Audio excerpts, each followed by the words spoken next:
नमस्कार friends, welcome to SS exam. दोस्तों, जैसे कि आपको पता ही अपने डिफेंस अकाउंट कोड की जो बुक है उसका चैप्टर नंबर 6 डिस्कस कर रहे थे, राइट। तो दोस्तों, इसके अंदर अपनों ने पार्ट नंबर फर्स्ट इसका पढ़ा है। आज अपने पार्ट 2 इसका स्टार्ट करेंगे। तो दोस्तों, पार्ट 1 के अंदर जो जो मैंने आपको बताया था थोड़ी सी आपको उसका डिस्कस कर देता हूँ, थोड़ा सा ब्रीफ आइडिया दे देता हूँ। सबसे पहले तो दोस्तों अपनों ने देखा कि डिफेंस सर्विसेज ने परफॉर्मा क्रिएट किया दोस्तों आरबीआई के अंदर 1 अप्रैल 1962 के अंदर, मतलब अकाउंट खुलवाया, अपना खाता खुलवाया, राइट।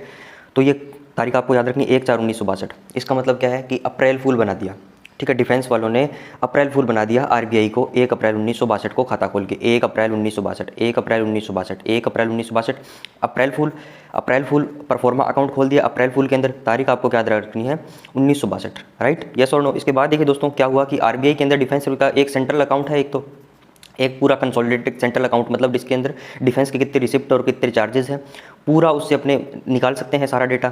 दूसरा दोस्तों पीसीडी सीडीए के सेपरेट फिगर भी उसके अंदर देखे जा सकते हैं, राइट, यस और नो। इसके बाद मैंने पढ़ा रेलवे पोस्ट सप्लाई के जो ट्रांजेक्शन है वो एडजस्ट होते हैं इसी परफॉर्मा अकाउंट के अंदर।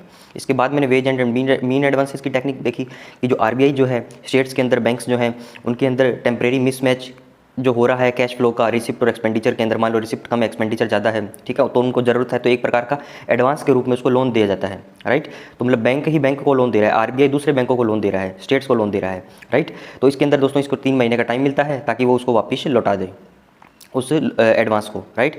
इसके बाद देखिए दोस्तों आज अपने पढ़ेंगे 94 नंबर पैरा से defence transaction at bank treasury. तो दोस्तों ये सारी चीज़ें पढ़ने से पहले आप इस पैरा में भी जाओगे तो आप देखोगे कि आरबीआई का कोई ऑफिस नहीं है, ठीक है। नेशनलाइज बैंक एसबीआई की बात आएगी, राइट, आरबीआई एक्ट की बात आएगी, राइट, प्राइवेट सेक्टर बैंक की बात आएगी, और भी दोस्तों आगे इस चैप्टर के अंदर बहुत सारी बैंकिंग से रिलेटेड बातें आने वाली है। तो दोस्तों उन बैंकिंग की बातों को समझने के लिए we should have to be learn the banking structure of India. India के अंदर बैंकिंग स्ट्रक्चर क्या है, राइट, यस और नो। बैंकिंग स्ट्रक्चर जो है इंडिया के अंदर कितने प्राइवेट बैंक हैं, कौन से पब्लिक सेक्टर बैंक है, नेशनलाइज बैंक क्या होता है, राइट, आरबीआई क्या है, तो वो सारी चीज़ें अपने डायग्राम के जरिए आपको बहुत अच्छे तरीके से बताऊंगा मैं, और फिर ये चीज़ें आपके लिए इजी हो जाएगी। तो देखिए चलिए, ये देखिए फ्रेंड्स बैंकिंग स्ट्रक्चर है जो इंडिया के अंदर, इसके अंदर क्या है दोस्तों, सबसे बड़ा बैंक जो है हमारा आरबीआई है, रिजर्व बैंक ऑफ इंडिया। इसको क्या बोलते हैं, बैंकर्स ऑफ द बैंक।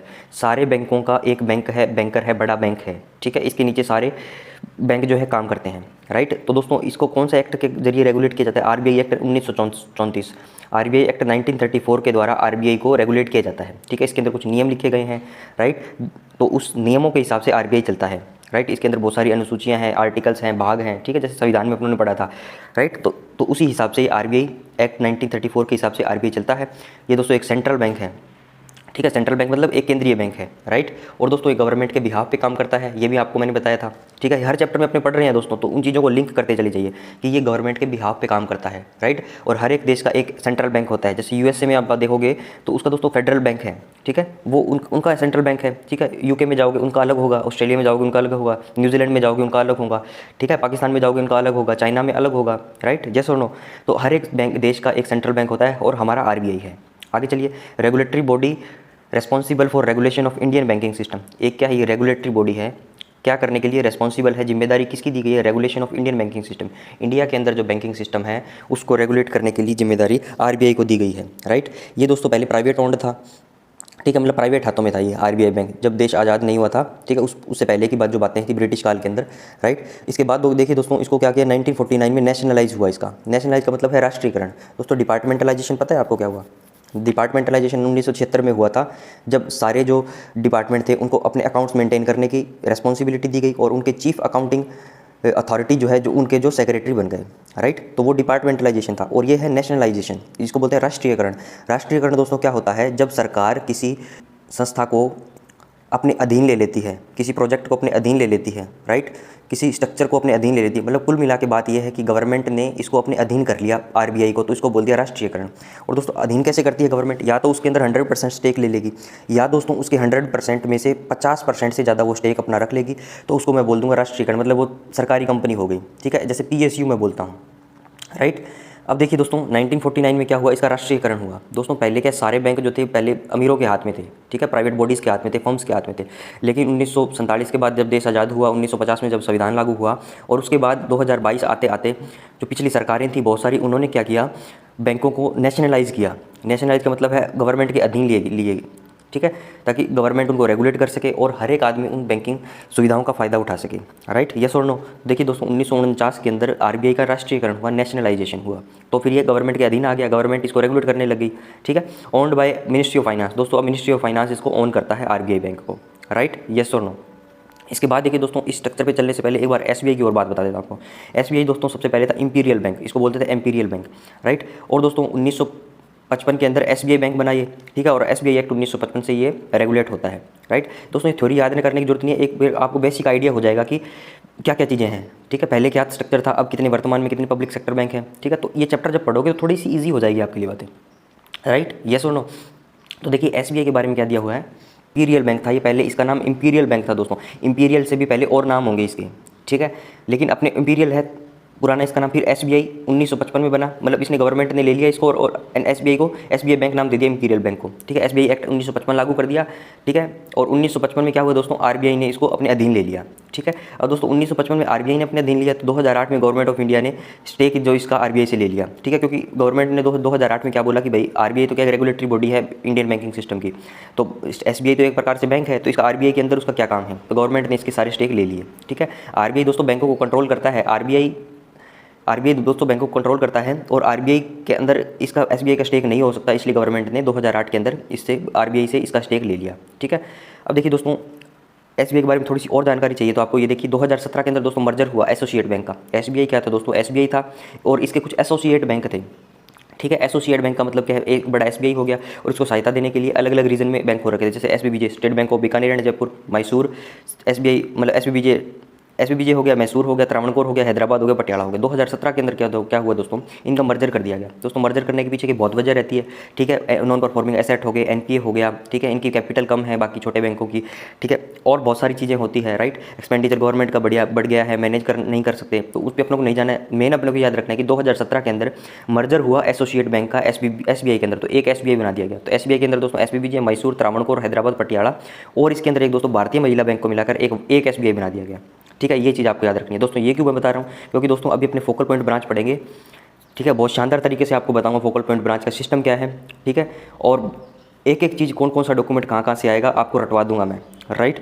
तो इसके अंदर दोस्तों किताब जब आप पढ़ोगे तो उसके अंदर एसोसिएट बैंक का नाम आएगा, ठीक है। तो एसोसिएट बैंक जहाँ जहाँ पे उसको पेंसिल से काट दो सबको पूरी किताब में से, ठीक है। जहाँ जहाँ पे एसोसिएट बैंक का नाम आएगा, जहाँ जहाँ पे लिंक सेल का नाम आएगा, ठीक है, तो उन सबको काट दो, क्योंकि एसोसिएट बैंक का दोस्तों फंक्शन खत्म हो गया तो अपने को वो चीज़ें भी नहीं पढ़नी है, ठीक है। अब किताबें अपडेटेड के नाम पे तो मेरे पास 2020 की अपडेटेड किताब है, लेकिन उसके अंदर 2017 वाला मर्जर भी अपडेट नहीं है, राइट। तो अपने कुछ नहीं कर सकते, तो अपने को जो अपने पास मटेरियल है उसी को एडजस्ट करके उसको ही अपने हिसाब से कन्वर्ट करके उन सारी चीज़ों को पढ़ना है, यस और नो।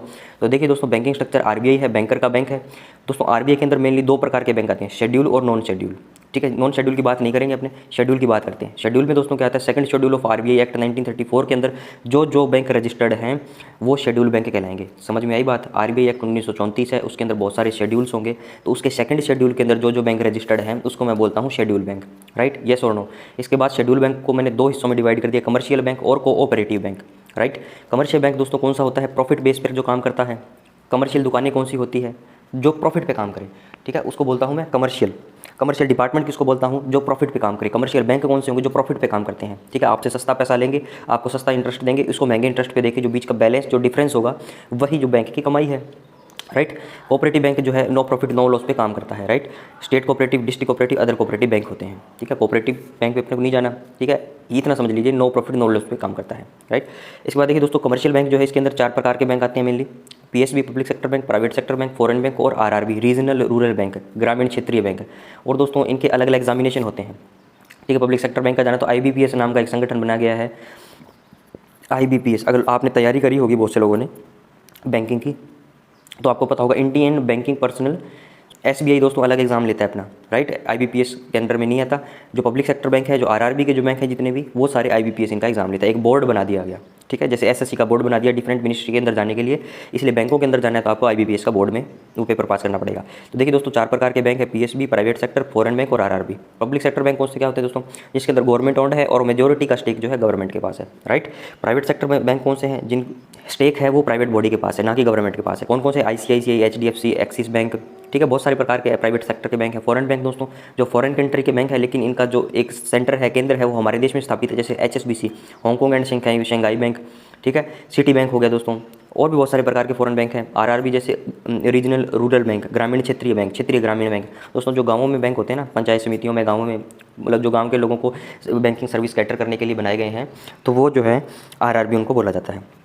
अब देखिए दोस्तों, अपने इन तीनों पे ना जाके पब्लिक सेक्टर बैंक का थोड़ा सा आइडिया देखते हैं। ये आपको पता चला थोड़ा सा public private sector, foreign bank और आरआरबी क्या होता है। अब देखिए दोस्तों, पब्लिक सेक्टर बैंक के अंदर वर्तमान में 12 पब्लिक सेक्टर बैंक है दोस्तों। 2017 के अंदर 27 पब्लिक सेक्टर बैंक थे, राइट। और अब कितने हैं? 12 हैं, क्योंकि दोस्तों बाकियों का धीरे धीरे मर्जर कर दिया गया। अब दोस्तों कौन से बैंक का किस में मर्जर किया, उस चीज़ों पर अपने को नहीं जाना है, ठीक है। अब वर्तमान में जो 12 बैंक है उनकी डिटेल मैंने आपको दे दी, राइट। तो देखिए SBI, PNB, State bank of India, Punjab National Bank, BOB, Bank of Baroda, Canara, Union Bank of India, Bank of India, Indian Bank, Central Bank of India, Indian Overseas Bank, UCO Bank, Bank of Maharashtra, Punjab and Sind Bank, ठीक है। 6 तो ये हो गए और 6 ये हो गए, टोटल 12 जो है पब्लिक सेक्टर बैंक हैं, ठीक है। अब दोस्तों कईयों को ये डाउट रहता है कि सर पब्लिक सेक्टर और नेशनलाइज बैंक में क्या फ़र्क है, ठीक है। तो दोस्तों कोई फ़र्क नहीं है ज़्यादा, सारे जो नेशनलाइज बैंक है वो सारे पब्लिक सेक्टर बैंक है, ठीक है। पब्लिक सेक्टर बैंक का मतलब क्या है दोस्तों? मेजॉरिटी स्टेक जो है मोर देन 50% गवर्नमेंट के पास है, ठीक है। और दोस्तों जो पहले से गवर्नमेंट के पास जो बात चीज़ें थी उनको मैं पब्लिक सेक्टर की चीज़ें बोलता हूँ, राइट। और जिनका बाद में, जिनका राष्ट्रीयकरण करके गवर्नमेंट ने अपने अधीन लिया है, उनको मैं नेशनलाइज बैंक बोलता हूँ, जिनका राष्ट्रीयकरण कर दिया गया, ठीक है। दोस्तों दोनों सिमिलर सी टर्म है, पब्लिक सेक्टर और नेशनलाइज बैंक, ठीक है। बस थोड़ा सा डिफरेंस है कि जिनका नेशनलाइज करके बाद में अधीन गवर्नमेंट ने लिया है उसको मैं नेशनलाइज बोल दूंगा, और जो ऑलरेडी गवर्नमेंट के पास है जो पब्लिक सेक्टर है उसको मैं पब्लिक सेक्टर के बैंक बोल दूँ। आप इनको एक प्रकार से सिनोनिम समझिए, पीएसबी और नेशनलाइज को, राइट। यस और नो, ये दोनों सिनोनिम्स है, एक दूसरे के पर्यायवाची है। इसके बाद दोस्तों कंक्लूजन निकालते हैं, सभी नेशनलाइज बैंक पीएसबी बैंक हैं, ठीक है। और नेशनलाइज मतलब जो पहले प्राइवेट थे, बाद में गवर्नमेंट ने राष्ट्रीयकरण करके अपने अधीन कर लिया, और जो पीएसबी हैं जो ऑलरेडी गवर्नमेंट के पास है। तो देखिए दोस्तों थोड़ी सी क्लैरिटी बनी है आपकी, पता लगा आपको कमर्शियल बैंक क्या है, पब्लिक सेक्टर बैंक क्या है। अब पब्लिक सेक्टर बैंक का नाम आएगा तो क्या आपके दिमाग में ये 12 बैंक नहीं आएंगे, ठीक है। अगर एसबीआई का बात आएगा तो क्या एसबीआई पहले इंपीरियल बैंक था, अब एसबीआई बैंक है, ठीक है। और ये भी एक प्रकार से पब्लिक सेक्टर बैंक है, इसका भी नाम इस लिस्ट में है, तो क्या ये दिमाग में नहीं आएगा आपको, ठीक है। अब दोस्तों आरबीआई की मैं बात करता हूँ, तो आरबीआई किस एक्ट के जरिए अपने आप को रेगुलेट करता है, क्या उसका नाम नहीं आएगा दोस्तों, ठीक है। तो ये सारी चीज़ें हैं दोस्तों, ये आपके दिमाग में एक प्रकार से एक थ्योरी क्रिएट करी है मैंने आपको। अब चलिए टॉपिक पे चलते हैं अपने। अब देखिए दोस्तों पैरा नंबर 94 पे चलते हैं अपने। ए नंबर के अंदर क्या दिया गया है, सेक्शन 21 ऑफ आरबीआई एक्ट। दोस्तों 1934 वाला एक्ट था जो सेकंड शेड्यूल में शामिल है, उनको शेड्यूल बैंक बोलता हूँ, ठीक है। इसका सेक्शन 21 भी होगा, ठीक है, बहुत सारे होंगे सेक्शन अंदर। तो इसके हिसाब से क्या है दोस्तों, agreement entered into by the central government with RBI. Central government ने आरबीआई के साथ एग्रीमेंट कर लिया, समझौता कर लिया। General banking business on behalf of the central government is carried on by the RBI as its banker. मतलब government के सारे जो काम हैं वो आरबीआई करेगा एज ए बैंकर होने के नाते, राइट। आगे क्या है, at places where RBI does not have an office of its own, government business is handle by public sector bank as agent of the RBI, that is SBI and nationalise bank. अब देखिए दोस्तों public sector bank करेगा अगर अब देखिए दोस्तों यहाँ पे क्या है, जहाँ पे आरबीआई की कोई ब्रांच नहीं है कि उसके ऑफिस की। अब आपको कमेंट सेक्शन में ये सर्च करके बताना है कि आरबीआई की ब्रांचेस कहाँ कहाँ हैं, इसका हेड ऑफिस कहाँ है, वो आपको कमेंट करके बताना है, ठीक है। कल मैं इसका जवाब दूंगा आपको। At places where RBI does not have an office of its own, जहाँ आरबीआई का ऑफिस नहीं है, तो ये गवर्नमेंट बिजनेस की जिम्मेदारी जो है, ये जो रेस्पॉन्सिबिलिटी है बैंकर के रूप में काम करने की, गवर्नमेंट के रिसिप्ट एंड चार्जेस करने की, गवर्नमेंट का बिजनेस चलाने के लिए, ये handled by public sector bank, ठीक है। पब्लिक सेक्टर बैंक करते हैं। पब्लिक सेक्टर बैंक कितने हैं दोस्तों, 12 है, अभी पढ़ा है आप लोगों ने, राइट। इसके अंदर एसबीआई और नेशनलाइज बैंक, ठीक है। आप इसको ऐसे बोल दो 1+11 ऐसे बोल दो, क्योंकि दोस्तों एसबीआई का एक्ट अलग है ना, ये अलग तरीके से इसका राष्ट्रीयकरण हुआ है, तो इसलिए इसको अपने एक अलग एंटिटी काउंट करते हैं, ठीक है। और दोस्तों 10 सबसे बड़ा सरकारी बैंक है ये एसबीआई, बहुत बड़ी कैपिटल है इसकी, राइट। तो ये आपको याद रखना है, जहाँ पे आरबीआई की ब्रांच नहीं है वहाँ पे एसबीआई और नेशनलाइज बैंक करते हैं। आगे दोस्तों नोट में क्या दिया गया है, the government of India has authorised 4 private sector bank. दोस्तों बहुत सारे प्राइवेट सेक्टर बैंक हैं, लेकिन गवर्नमेंट ने ओनली 4, कौन कौन से, आईसीआई, आईडीबीआई, एक्सिस और एचडीएफसी बैंक को ही ऑथराइज किया है, ठीक है। अब इसको कैसे याद रखोगे दोस्तों, एचडीएफसी आपको याद रहेगा और एक्सिस आपको याद रहेगा, ठीक है, क्योंकि काफ़ी बड़े बड़े बैंक है। अब दोस्तों आईडीबीआई भूलने के चांस है, आईसीआईसीआई भी आपको याद रह सकता है। तो इसको याद करने की थोड़ी सी मैं आपको ट्रिक बताता हूँ। पहले तो 2 आई याद रखो, आई, फिर आई से क्या आ जाएगा, आईसीआईसीआई तो आपको याद होगा, अब सी को डी में बदल दो, सी डी, आईडीबीआई हो जाएगा, ठीक है। आईसीआईसीआई, आईडीबीआई, एक्सिस और एचडीएफसी। आईसीआईसीआई 2 आई है, 2 आईआईएएच, आईसीआईसीआई, आईडीबीआई, एक्सिस और एचडीएफसी। आई सेम है, सी को डी में बदल दिया, राइट। एक्सिस और एचडीएफसी ये दोस्तों गवर्नमेंट का बिजनेस करने के लिए इनको ऑथोराइज किया गया है, प्राइवेट सेक्टर के बैंक्स को, ओके। अब देखिए दोस्तों MoD has not nominated any branch of the nationalise bank. दोस्तों एमओडी ने किसी भी ब्रांच को नॉमिनेट नहीं किया नेशनलाइज बैंक की या प्राइवेट सेक्टर बैंक की to function as a treasury, इसका ट्रेजरी के फंक्शन के रूप में काम करने के लिए, ठीक है। इस नोट के जरिए हमें ये सूचना मिली है। अब आगे चलिए। अब देखिए दोस्तों ये अपेंडिक्स 5 के अंदर एक डायग्राम दिया गया है, ठीक है, फोकल पॉइंट ब्रांचेस का। ठीक है, अब दोस्तों ये डायग्राम जब आप देखोगे इसको दोस्तों मैंने उसके अलग डिज़ाइन से तैयार किया है इसको, ठीक है, इसके एरोज़ वगैरह। तो अब आप इसको एक बार से देखोगे तो दोस्तों हमें चीज़ें समझ में नहीं आएगी। ठीक है, तो दोस्तों मैंने इसको टुकड़ों में बांटा है, इसको आज इसका टुकड़ों में सारी चीज़ें इसकी पढ़ के इसको वापस मैं आपको ये डायग्राम दिखाऊंगा, फिर आप बताना समझ में आया या नहीं आया। ठीक है, आगे चलते हैं अपने। आगे देखिए दोस्तों, concept of focal point branch. Focal point branch का मतलब क्या है? ठीक है, द प्रोसीजर, थ्योरेटिकल बातें पढ़ेंगे, फिर अपने उसके प्रैक्टिकल एस्पेक्ट पे आएंगे। ठीक है, concept of focal point branch क्या है? The procedure is of reporting accounting and reconciliation of the transaction is based on the concept of one PAO one focal point branch. दोस्तों एक पे अकाउंट ऑफिस को एक फोकल पॉइंट ब्रांच दे दी कि भैया आप इसकी रिपोर्टिंग करो, अकाउंटिंग करो और रिकंसिलिएशन करो ट्रांजैक्शंस का, राइट। बाकी देखिए दोस्तों, FPB has been introduced in MOD with effect from 1/10/1993। 1 अक्टूबर 1993 में मतलब है दोस्तों फोकल पॉइंट ब्रांच कब इंट्रोड्यूस हुई? 1 अक्टूबर 1993, मतलब गांधी जी के जन्मदिन से एक दिन पहले। अब दोस्तों मैं आपसे पूछ लूँ कि मान लो एफपीबी जो है फोकल पॉइंट ब्रांच कब इंट्रोड्यूस हुई? 1/10/1993। ठीक है, और दोस्तों अभी अपनों ने पढ़ा कि डिफेंस ने जो परफॉर्मा क्रिएट किया वो कब किया दोस्तों? अप्रैल फूल को, 1/4/1962 को। ठीक है, परफॉर्मा जो ओपन किया, प्रोफॉर्मा अकाउंट। ठीक है, अब दोस्तों आपको कमेंट सेक्शन में बताना है एमएससीपी स्कीम कब लागू हुई। ठीक है, इसकी तारीख बतानी है आपको, राइट। आगे चलिए दोस्तों, इन this procedure the dealing branches, ये याद हुआ दोस्तों 1 अक्टूबर 1993। ठीक है, 1 अक्टूबर 1993 का मतलब है गांधी जी के जन्मदिन से एक दिन पहले, और 1993 के अंदर फोकल पॉइंट ब्रांच आया, right. In this procedure the dealing branches of SBI are linked for the purpose of reporting defence transaction where the DAC is situated. DAC का मतलब दोस्तों हमारे जो पीसीडी सीडीए ऑफिस जो है उनको डीएसी बोलते हैं, डिफेंस अकाउंटिंग सर्कल। ठीक है, इसका मतलब क्या है दोस्तों? ये डायग्राम याद है आपको, मैंने बताया था कि जो आर्मी की जो जहाँ पे कमांड्स है ना, वहाँ पे हमारे ऑफिसेस को कैटर करने के लिए हमारे ऑफिसेस खोल दिए गए। ठीक है, मान लो यहाँ पे नॉर्थ है, साउथ है, ईस्ट वेस्ट सेंट्रल और ये साउथ वेस्ट, तो दो कमांड्स के हिसाब से हमारे डीएसी खोल दिए गए, राइट। तो इनके अंदर दोस्तों ट्रांजैक्शन होगी, उनको डिफेंस ट्रांजैक्शन बोलूँगा मैं। ठीक है, इसके लिए क्या किया गया कि एसबीआई की ब्रांचों को लिंक कर दिया गया। ठीक है, मतलब एसबीआई जो ये सारा काम करेगा। अभी दोस्तों आप बोलोगे कि सर अभी तो नोट में पढ़ा था कि public sector bank, nationalise bank और फॉरेन प्राइवेट सेक्टर के बैंक ट्रांजैक्शन नहीं करेंगे डिफेंस सर्विसेज की। तो दोस्तों एसबीआई के लिए अलग नियम लागू है। ठीक है, उस नोट के अंदर एसबीआई को इंक्लूड नहीं करना है आपको, राइट। समझ में आई बात? तो उसके अंदर पब्लिक सेक्टर बैंक दोस्तों नहीं लिखा था ना, तो इसको एसबीआई को एज पब्लिक सेक्टर बैंक मांगो आप, और उस नोट के अंदर इसको कंसीडर मत करो, राइट। बाकी चीज़ों को कंसीडर कर लो, बाकी बैंकों को कंसीडर कर लो, मतलब जो 12 बैंक हैं उसके अंदर 1+11 लिखो इसको। ठीक है, एसबीआई के लिए अलग नियम लागू होते हैं, राइट। इसका एक्ट भी अलग बना हुआ है। तो एसबीआई की दोस्तों डीलिंग ब्रांचेज जो है, डीलिंग ब्रांचेज मतलब जो डील करती है। ठीक है, आप किसी ब्रांच में एसबीआई के जाओगे तो वो डीलिंग ब्रांच हुई, वो डील कर रही है आपको। In this procedure the dealing branches of SBI are linked for the purpose of reporting defence transaction where the DAC instituted. भाई एसबीआई को ऑथोराइज कर दिया। Dealing branches of SBI are authorised by the RBI to transact in defence proforma account. RBI ने SBI को authorise कर दिया इसकी dealing branches को। डीलिंग ब्रांचेज कुछ भी नहीं है दोस्तों, एसबीआई की ब्रांच को डीलिंग ब्रांच बोलता हूँ मैं। ठीक है, डिफेंस प्रोफॉर्मा अकाउंट के अंदर आप ट्रांजैक्शन करो। ठीक है, इसका सिंपल सा एग्जांपल ले लो दोस्तों, एमआरओ जमा करवाना है, मान लो कोई इंडिविजुअल पेंशन जा रहा है, ठीक है, आर्मी पर्सनल, तो दोस्तों वो एसबीआई की एक निश्चित ब्रांच के अंदर जाएगा। ठीक है, वहाँ पे अपना एमआरओ देकर आ जाएगा। ठीक है, 3 कॉपी में लेके जाएगा, 1 कॉपी 2 कॉपी वापस ले आएगा, 1 कॉपी छोड़ आएगा, वहाँ पे वो उसको अकाउंट सेक्शन में भेजेंगे। ठीक है, वो सारा प्रोसेस चलेगा, तो उसको बोल दूंगा डीलिंग ब्रांच है वो, as simple as that. The nominated focal point branch acts as an dealing branch. दोस्तों जो एक फोकल पॉइंट ब्रांच होगी, ऐसा तो नहीं है सारी फोकल पॉइंट ब्रांच हो जाएगी। ठीक है, तो वो फोकल पॉइंट ब्रांच है वो भी डीलिंग ब्रांच का काम करेगी। Responsible for prompt and accurate accounting of the transaction reported to daily by all the dealing branches linked to it. क्या बोलता है दोस्तों कि जो फोकल पॉइंट ब्रांच है इसके साथ एक फोकल पॉइंट ब्रांच है, इसके साथ बहुत सारी डीलिंग ब्रांचेस होगी इसके अंदर, dealing branch 1, dealing branch 2, dealing branch 3।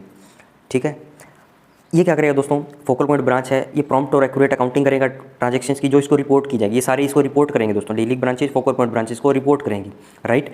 ये क्या, ये काम कौन सा होगा दोस्तों? डेली काम होगा सारा, इसका काम डेली होगा। आगे चलिए, आगे देखिए दोस्तों क्या दिया है, DAC is a PCDA CDA or any other office like ZO DPD Chennai. दोस्तों डीएसी क्या होता है? एक पीसीडीए सीडीए है या कौन सा ऑफिस हो सकता है? ZO DPD Chennai, AODAD MOD civil. ठीक है, who has been authorised by the RBI to transact in the defence proforma account by allotting a transaction code.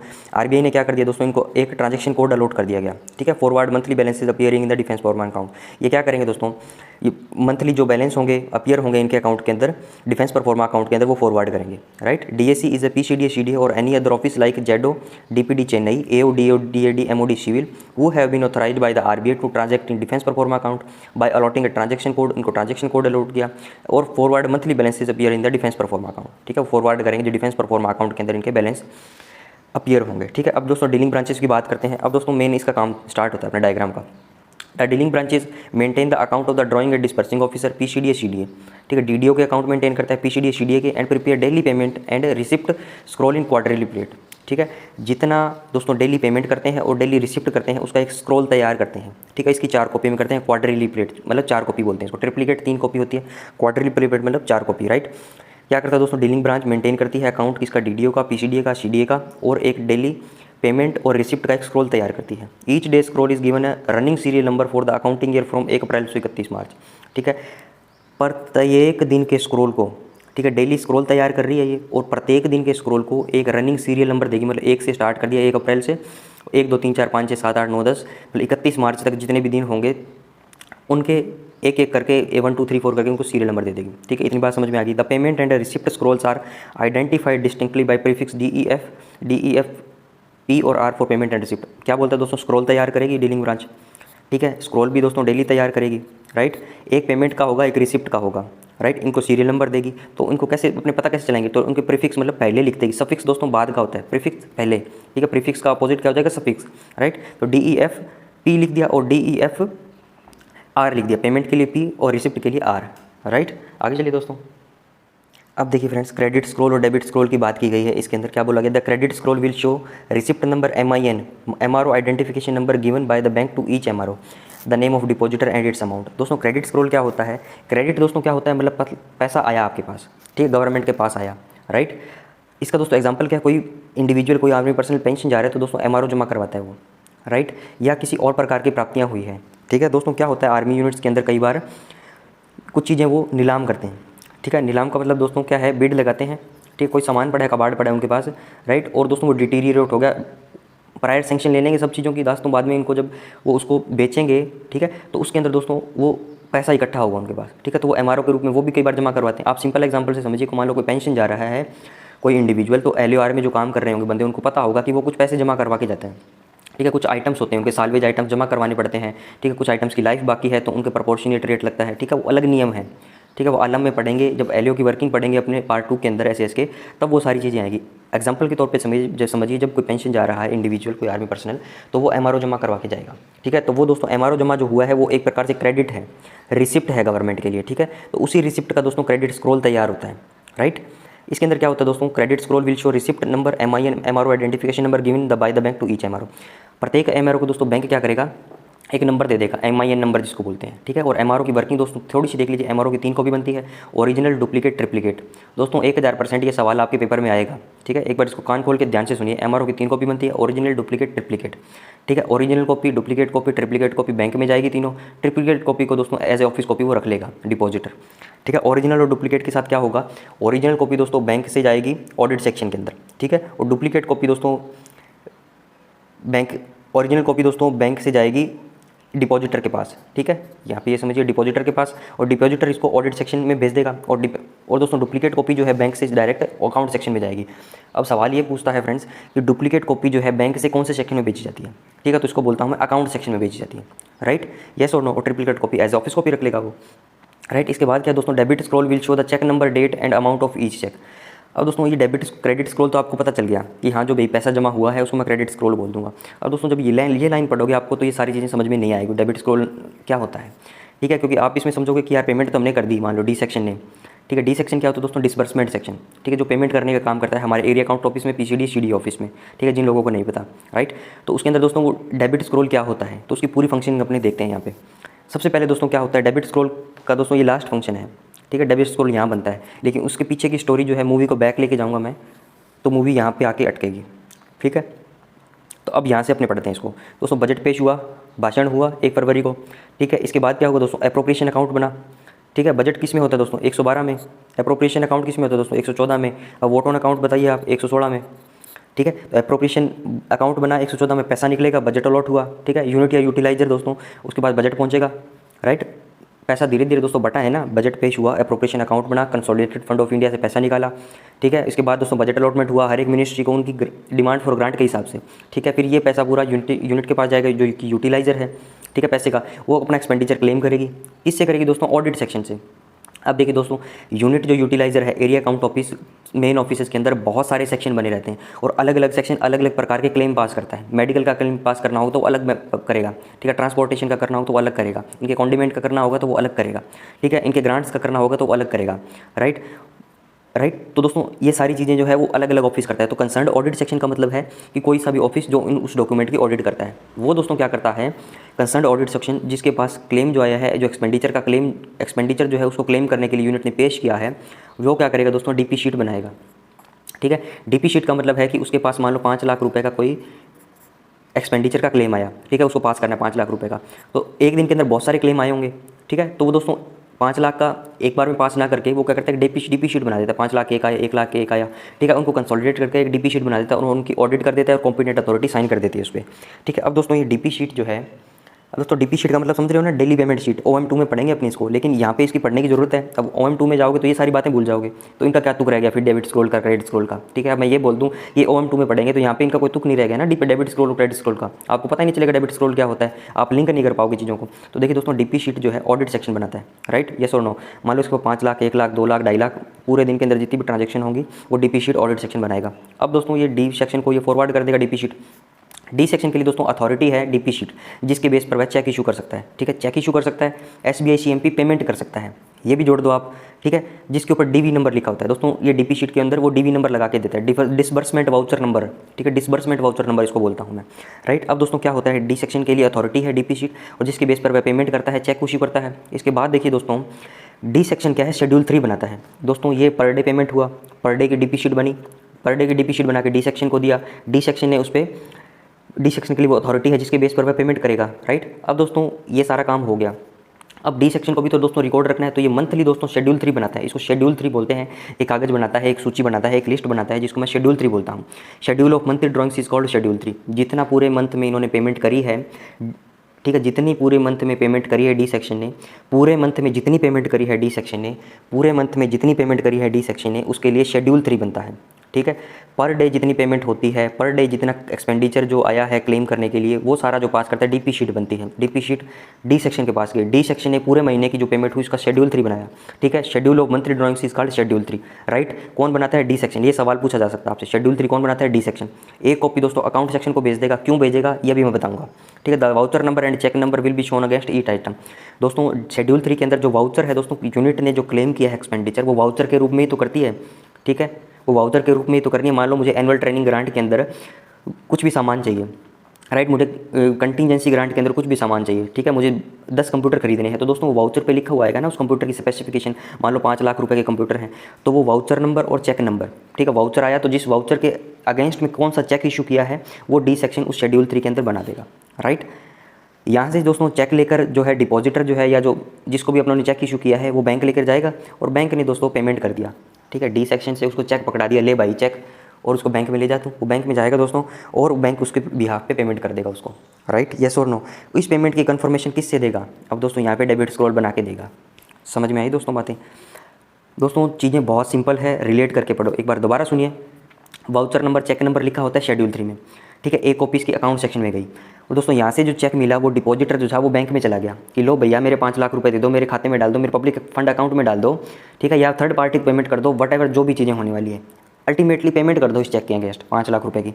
तो दोस्तों वो 5 लाख रुपए की पेमेंट कर दी बैंक ने। अब दोस्तों बैंक जो है यहाँ पे, बैंक जो है दोस्तों वो डेबिट स्क्रॉल बनाएगा कि हाँ मेरे गवर्नमेंट के डिफेंस के खाते से इतना 5 लाख रुपया निकल गया। ठीक है, अब दोस्तों बैंक के खाते से तो निकल गया, लेकिन बैंक जो है इसका डेबिट स्क्रॉल बना के अकाउंट सेक्शन को भेजता है। ठीक है, अकाउंट सेक्शन को भेजता है कि हाँ हमने 5 लाख रुपए जो फला पार्टी को दे दिए। अब दोस्तों अकाउंट सेक्शन को भेज दिया, 5 लाख रुपए दे दिए। अब अकाउंट सेक्शन कैसे वेरीफाई करेगा, मान लो ये रास्ते में जा रहा था और इसने चेक, इस बंदे ने 5 लाख की जगह 15 लाख कर दिया। ठीक है, टेम्परिंग कर दी चीज़ों से, तो दोस्तों अकाउंट सेक्शन पकड़ेगा इस शेड्यूल 3 से। ठीक है, एक कॉपी डी सेक्शन ने शेड्यूल 3 को की, डी सेक्शन ने एक कॉपी शेड्यूल 3 की अकाउंट सेक्शन को भेजी थी ना, तो वो दोस्तों बैंक जो अकाउंट सेक्शन है इस शेड्यूल 3 और इसको मिलाएगा डेबिट स्क्रॉल को कि हाँ भैया 5 लाख रुपये इस चेक के अगेंस्ट, इस वाउचर नंबर के अगेंस्ट, इस ट्रांजैक्शन से 5 लाख रुपए निकले हैं, तो क्या ये मैच कर रहे हैं। तो दोस्तों ये पूरा प्रोसेस था। ठीक है, तो इसमें डेबिट स्क्रॉल यहाँ बनता है 1 2 3 4 5 6 7 8 9 स्टेप पार करने के बाद डेबिट स्क्रॉल बनता है। यहाँ से चीज़ें स्टार्ट हुई पैसा बटना। ठीक है, डेबिट स्क्रॉल यहाँ बना। अब देखिए दोस्तों आगे चलते हैं, इसके बारे में और समझ बढ़ जाएगी आपकी। अब दोस्तों अपने वो डायग्राम कंप्लीट करेंगे। ठीक है, अब धीरे धीरे टुकड़ों में वो डायग्राम कंप्लीट करेंगे। तो देखिए जाइए दोस्तों, जादू होने वाला है अगले 10-15 मिनट में। Each dealing branch of SBI will furnish the daily scrolls duly supported by the MRO and paid cheque in respect of the defence transaction occurring in their books to FPB. क्या बोलता है दोस्तों, each dealing branch of SBI की दोस्तों पड़ता है एक dealing branch. अब दोस्तों सारी फोकल पॉइंट ब्रांचेज नहीं होती है, इस लाइन से आप ये भी पता चल सकते हो। मान लो एक शहर के अंदर 50 एसबीआई की ब्रांचें हैं, ठीक है, गली मोहल्ले में दोस्तों एसबीआई की ब्रांचें आपको देखने को मिल जाएगी छोटी छोटी जगह पे। ठीक है दोस्तों, सारी फोकल पॉइंट ब्रांचेज नहीं है, एक चीज़ आपको याद रखना, फोकल पॉइंट ब्रांच एक ही होगी, right, 1 PO 1 focal point branch, right. Each dealing branch of SBI will furnish the daily scroll. Daily scroll का मतलब क्या होता है दोस्तों, कितना प्राप्तियाँ हुई और कितना खर्चा हुआ, ड्यूली सपोर्टेड बाय, दे भी दिया इसने एमआरओ और बाई ने पेड चेक। डेली स्क्रॉल क्या है, मतलब डेली सूची क्या है, डेली लिस्ट क्या है, जिसके अंदर एमआरओ और पेड चेक है। ठीक है, और एमआरओ के अंदर दोस्तों क्या क्रेडिट स्क्रॉल बनता है, पैसा आया है, पेड चेक दोस्तों डेबिट स्क्रॉल बनता है। समझ में आ रही है दोस्तों बातें, ठीक है। In respect of the defence transaction occurring in their books to FPB को भेजा। अब डायग्राम से देखिए दोस्तों, डीलिंग ब्रांच क्या करेगी, डेली स्क्रॉल बनाएगी, इसके अंदर क्रेडिट स्क्रॉल डेबिट स्क्रॉल वाली चीज़ें थोड़ी सी याद रखो, एमआरओ और पेड चेक हैं। एमआरओ पेड चेक का मतलब क्या है, कितना पैसा आया इनके पास, पेड चेक का मतलब है कितना पैसा गया इनके पास। दोस्तों डीलिंग ब्रांच में जाके भी चेक लगा सकता है, आप ये चीज़ समझिए, ठीक है। कोई मान लो थर्ड पार्टी पेमेंट हुई है तो डीलिंग ब्रांच में भी जाकर चेक लगा सकता है, जरूरी नहीं फोकल पॉइंट ब्रांच में जाए वो, राइट। समझ में आ रही है दोस्तों। तो और पब्लिक सेक्टर बैंक की 1+11 है, तो ओनली एसबीआई के बारे में अपनी बात कर रहे हैं, ठीक है, यही ऑथराइज्ड है। डीलिंग ब्रांच दोस्तों डेली स्क्रॉल बनाएगी, फोकल पॉइंट ब्रांच को देगी। डीलिंग ब्रांच दोस्तों डेली स्क्रॉल बनाएगी, फोकल पॉइंट ब्रांच को देगी। Dealing branch 1 2 3 4 5 6 and so on daily scroll बनाएगी, फोकल पॉइंट ब्रांच को देगी, जिसके अंदर एमआरओ और पेड चेक होंगे। पेड चेक का मतलब जो चेक की पेमेंट हो गई, एमआरओ मतलब प्राप्तियाँ प्लस पेड चेक मतलब माइनस। आगे चलिए दोस्तों, ई के अंदर क्या दिया गया है, based on the daily scroll received from the dealing branches the FPB will prepare main scroll and allot consecutive serial number to them. ठीक है, डेली स्क्रॉल आया, फिर मेन स्क्रॉल बनाई, the main scroll duly supported with the daily scroll of branches and MRO and paid cheques will be sent to the PCD daily for their verification and certification. अब देखिए दोस्तों, इसको diagram से समझते हैं। इसके बाद देखिए दोस्तों, क्या पढ़ा आप लोगों ने डीलिंग ब्रांचेस थी 1 2 3, उन्होंने डेली स्क्रॉल बनाए, ठीक है, उसके अंदर एमआरओ और पेड चेक लिख दिए, एमआरओ और पेड चेक, ठीक है। एमआरओ और पेड चेक इसके साथ लगा के डेली स्क्रॉल के साथ इसको एफपीबी को भेज दिया, फोकल पॉइंट ब्रांच को, राइट। और दोस्तों ये सारा काम डेली हो रहा है, ठीक है, इसके तो नाम से ही पता चला डेली स्क्रॉल, ठीक है। समझ में आ रही है दोस्तों बातें। देखिए दोस्तों, डीलिंग ब्रांच 1 2 3 जो थी, 3 मैंने ले ली, इन्होंने डेली स्क्रॉल बनाए जिनके अंदर एमआरओ और पेड चेक थे, एफपीबी को फोकल पॉइंट ब्रांच को दे दिया, राइट।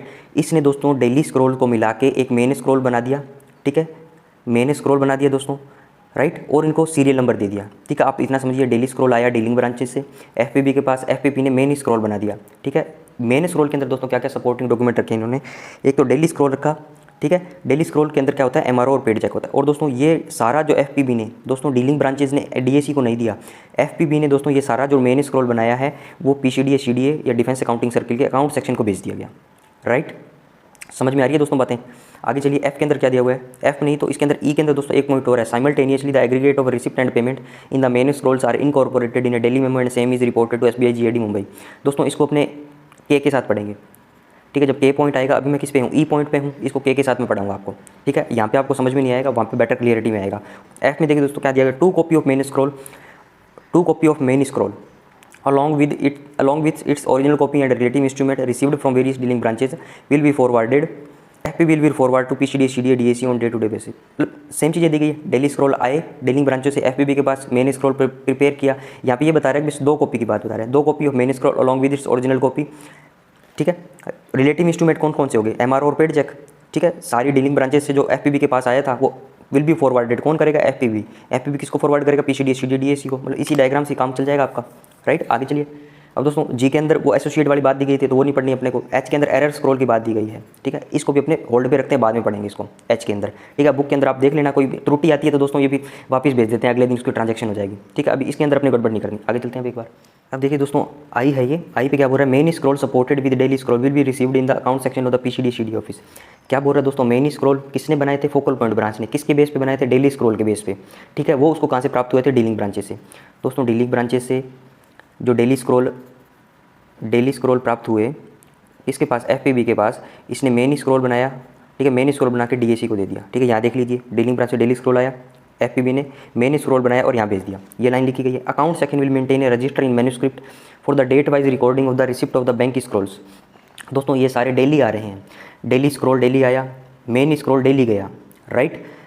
दोस्तों डेली और मंथली याद रखना आप इसको, ठीक है। आगे मैं बताऊंगा जब ये डायग्राम एक साथ पूरा जुड़ जाएगा। Account section will maintain a register in manuscript for the date wise recording of the receipt of bank scrolls. Account section क्या करता है दोस्तों, एक रजिस्टर मेंटेन करता है, मैन्यूस्क्रिप्ट मतलब हाथ से लिखेगा वो, for the date wise recording of the receipt of bank scrolls, ठीक है। डेट वाइज उसके अंदर दोस्तों रिकॉर्डिंग होगी किस किस की, रिसिप्ट ऑफ बैंक स्क्रॉल्स, ठीक है। कौन कौन से बैंक आए, whether it is credit whether it is debit, ठीक है। अपने मेन स्क्रॉल की बात कर रहे हैं अभी, ठीक है। मेन स्क्रॉल के अंदर दोस्तों वही तो होता है, क्रेडिट डेबिट ही तो होगा, जिसके अंदर डीलिंग ब्रांचेज ने डेली स्क्रॉल भेजे, उसके अंदर एमआरओ पेड चेक ही तो थे, ठीक है। तो मेन स्क्रॉल के अंदर भी वही हुए।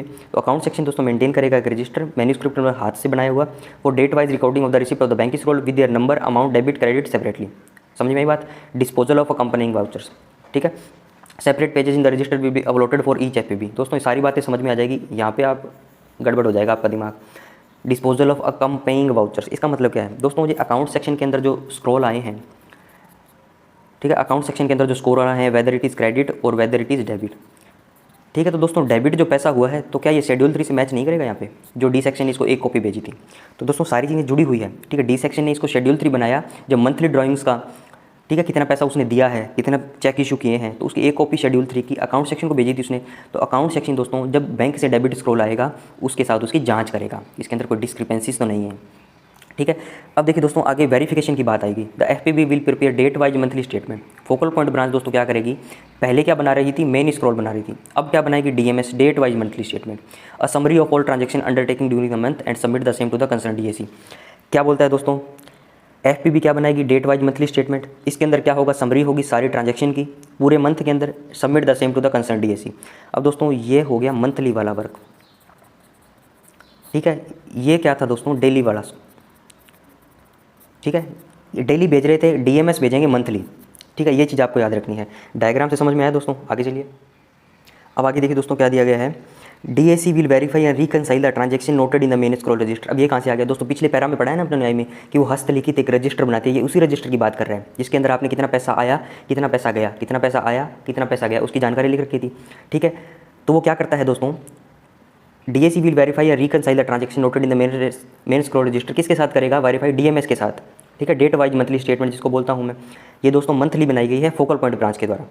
रिटर्न द सेम, क्या रिटर्न सेम करेगा, DMS after due verification to the focal point branch. अब दोस्तों इसको डायग्राम से समझिए, डीलिंग ब्रांच 1 है, डीलिंग ब्रांच 2 है, डेली स्क्रॉल बनाए, फोकल पॉइंट ब्रांच को भेजा, फोकल पॉइंट ब्रांच ने दोस्तों यहाँ से मेन स्क्रॉल बनाया और पीसीडी सीडीओ को डीएसी को भेज दिया।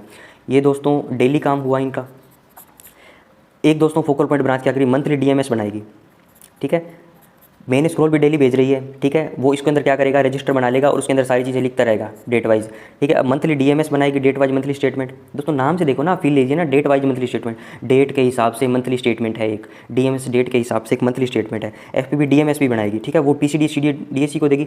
वो दोस्तों जो पहले इसके पास रजिस्टर था, जो मेन स्क्रॉल जब इसके पास डेली आ रहा था, उससे ये मिलान कर लेगी भैया, ठीक है, हाँ सही तो है ना बात, नहीं कुछ गड़बड़ तो नहीं है इसके अंदर, तो और इसको वेरीफाई करके डीएमएस को सेंड कर देगी एफपीबी को, ठीक है।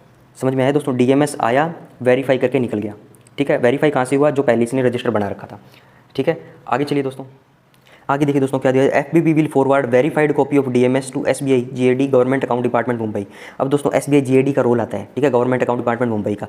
ये क्या होता है दोस्तों, वेरीफाइड कॉपी ऑफ डीएमएस की एसबीआई को भेजता है, ठीक है। अब दोस्तों शुरू से चलते हैं अपने, dealing branch 1, dealing branch 2, daily scroll बनाया, फोकल पॉइंट ब्रांच को दिया, ठीक है। फोकल पॉइंट ब्रांच ने इसके बेस पे मेन स्क्रॉल बनाया, पीसीडी सीडी डीएसी को दिया। ये दोस्तों डेली है, ठीक है। इसके बाद क्या हुआ दोस्तों, डेली बनाया तो इसने रजिस्टर में नोट कर लिया, पीसीडी सीडी वाले चालाक थे, उन्होंने क्या कर लिया, रजिस्टर बना लिया जो मेन स्क्रॉल आए इसके पास कि हाँ ये सारी ट्रांजैक्शन हुई है, ठीक है। 1 तारीख को इतना, 2 तारीख को इतना, 3 तारीख को इतना, 4 तारीख को इतना, 5 तारीख को इतना और 30 तारीख तक 31 का महीना है, तो सारा नोट कर लिया इन्होंने। फिर क्या होता है दोस्तों, एफपीबी को एक जिम्मेदारी और दी गई, भाई तुम डेली तो भेज, मंथली भी भेज हमें, उसको बोलते हैं date wise monthly statement, DMS. अब दोस्तों डीएमएस आया तो ये सारा मेन स्क्रॉल वाला जो डाटा दिया हुआ था वो सारा चेक कर लेगा, ठीक है। अब दोस्तों इसके साथ साथ वो पता क्या करता रहता है, शेड्यूल 3 भी चेक करता रहता है। ये चीज़ भी आपको नहीं भूलनी है पेड चेक के केस में, ठीक है। पेड चेक के केस में वो शेड्यूल 3 भी चेक करता रहता है डेबिट स्क्रॉल के केस में, राइट। इसके अंदर डेबिट और क्रेडिट दोनों की बात कर रहा हूँ, मतलब एक प्रकार से स्क्रॉल है, राइट। एमआरओ पेड चेक दोनों इंक्लूड है। तो क्या हुआ दोस्तों, पहले तो मैंने स्क्रॉल भेजता रहा डेली, इसने रजिस्टर में नोट कर लिया, फिर डीएमएस भेजा इसने मंथली का, फिर ये क्या करा, इसने सारा इसमें सारा वेरीफाई करके इसको वेरीफाई कर दिया, ठीक है। डीएमएस आया, वेरीफाई होकर निकल गया वापस फोकल पॉइंट ब्रांच के पास। फोकल पॉइंट ब्रांच ने दोस्तों क्या किया, वेरीफाइड डीएमएस भेज दिया एसबीआई जीएडी मुंबई को, गवर्नमेंट अकाउंटिंग डिपार्टमेंट मुंबई को। ये दोस्तों देखिए वेरीफाइड डीएमएस जा रहा है, वेरीफाइड डीएमएस जा रहा है, ठीक है। अब देखिए दोस्तों आज तक जो पढ़ाया है उसको एक बार वापस देखिएगा। इन चीज़ों को कल अपने कंटिन्यू करेंगे क्योंकि वीडियो काफ़ी लंबा हो चुका है ऑलरेडी 40 मिनट से ज़्यादा का, ठीक है। तो इसको मेरे को एडिट करने में, अपलोड करने में थोड़ी सी प्रॉब्लम आएगी। तो इस वीडियो को दोस्तों एक बार और देखिए, रिवाइज करिए। कल दोस्तों मैं इसको पूरा आपको कनेक्ट कर दूँगा सारी चीज़ें, ठीक है। एक बार थोड़ा सा आगे का बता देता हूँ कि कल अपने क्या पढ़ेंगे। ये देखिए कल दोस्तों इस डायग्राम को थोड़ा सा और मैंने एक्सपांड किया है, ठीक है। चीज़ों को और इजी तरीके से अपनी बात करेंगे, ठीक है। तो दोस्तों इस वीडियो को यहीं रैप अप करता हूँ। वीडियो को लाइक करें, शेयर करें दोस्तों, चैनल को सब्सक्राइब करें। Thanks for watching, have a nice day, bye bye.